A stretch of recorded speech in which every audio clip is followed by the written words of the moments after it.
EVCR, Église victorieuse du Christ ressuscité. Suivez pour votre orientation, édification et croissance spirituelle la révérende prophétesse Élie Déborah Bettencourt. Avec EVCR, la grâce de Dieu ne vous manquera pas.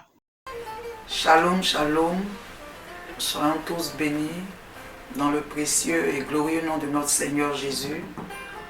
Je suis la prophétesse Déborah Élie Bettencourt de l'Église victorieuse du Christ ressuscité, en abrégé EVCR. Nous sommes situés dans la commune de Yopougon, plus précisément dans le quartier d'Agbayaté, Carrefour Basile Boli. Ce matin, le Seigneur me fait la grâce de partager une exhortation avec une cible de personnes que je vais appeler les épouses des pasteurs de l'Éternel, communément appelées les mamans pasteurs. Et notre thème de ce matin sera basé sur le livre de 1 Samuel chapitre 25 à partir du verset 1 au verset 39. Le texte est assez long, mais je vais lire, je dirais, quelques parties. Il est écrit dans 1 Samuel chapitre 25 à partir du verset 1. Je fais la lecture. Samuel mourut, tout Israël s'était assemblé, le pleura. Et on l'enterra dans sa demeure à Rama. Ce fut alors que David se leva et descendit au désert de Baran. Parents, s'il vous plaît, parents, je m'arrête là. Par la suite, on nous parlera de l'histoire d'un homme qui s'appelait Nabal. Nabal était un homme riche, mais la Bible déclare que Nabal était dur de cœur et Nabal était méchant. La Bible nous parle de son épouse qui s'appelait Abigail, qui était une femme belle de figure. Mais ce qui va nous retenir, la Bible déclare que c'était une femme de bon sens. Et voilà qu'un litige va opposer le roi David à Nabal. Parce que le roi David va demander des vivres à Nabal pour sa troupe, que Nabal va refuser. Et donc les serviteurs de Nabal vont se tourner vers leur maîtresse Abigail pour lui faire le retour de la situation. Parce que David avait résolu d'exterminer toute la maison de Nabal. Ce qui va nous toucher, c'est que la Bible déclare que lorsque Abigail a été informée de la situation, elle a été conduite dans la diligence, c'est-à-dire qu'elle était prompte à réagir. Notre promptitude est très importante parce qu'elle peut nous éviter certainement beaucoup de conséquences fâcheuses dans certaines situations. Et donc la Bible déclare qu'elle scelle son âme, elle prend certains vivres et elle va à la rencontre de David. Et bien aimé, je veux revenir sur le roi David. David était roi, oint par l'Éternel. C'est vrai qu'en ce moment précis, David avait connu une situation dans laquelle il était réfugié. Mais cependant, David était roi.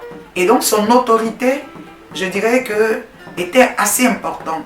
Parce que lorsqu'une situation arrive, à nous qui sommes épouses de pasteurs, il est important de savoir quelle est la position de cette personne avec qui notre époux a peut-être des démêlés ou des mésententes. Là, on nous parle d'un roi. Et donc, la Bible déclare que tout serviteur devait être soumis, je dirais, à toute autorité. Et donc, Nabal ne pouvait pas se prévaloir le droit d'éviter de façon systématique, je dirais, d'honorer au vœu de David qui était de lui procurer des vivres.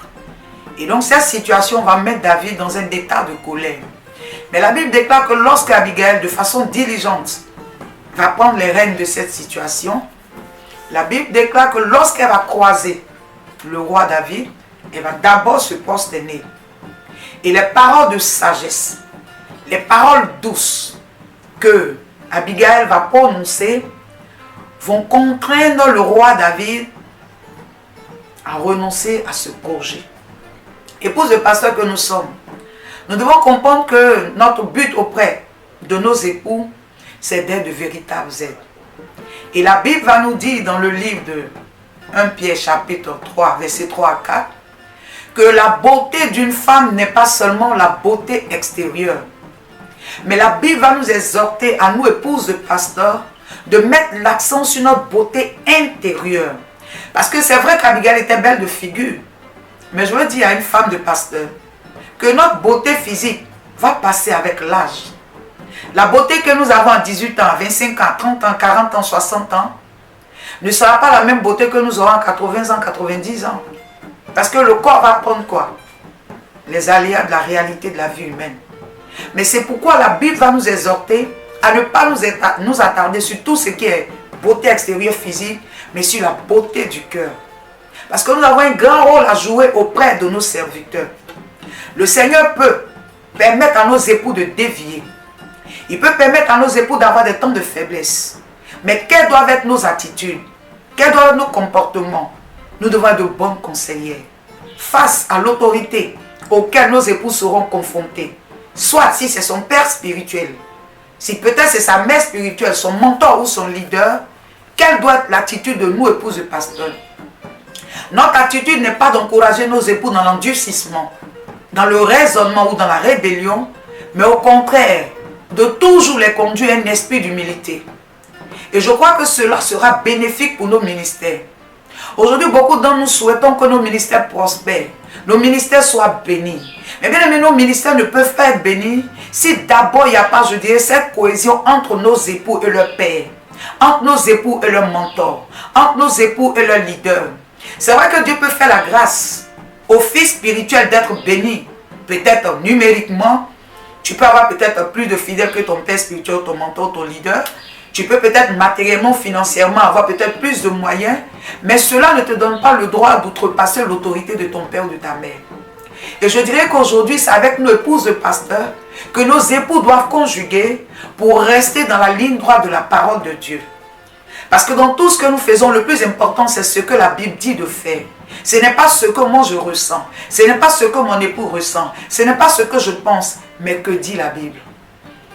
C'est pourquoi en ces quelques mots, je voudrais exhorter une épouse de pasteur, je voudrais exhorter une maman pasteur à comprendre qu'en tant qu'épouse de pasteur, notre rôle c'est des femmes conciliantes. Et le Seigneur a reçu le ministère de la réconciliation.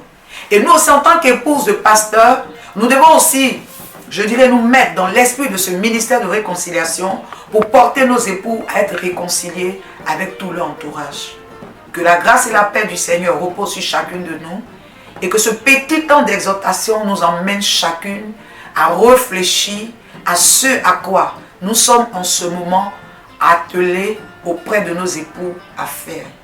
Sommes-nous en train d'agir comme Abigail ou sommes-nous en train de faire le contraire? Que la paix et la grâce du Seigneur soient avec nous.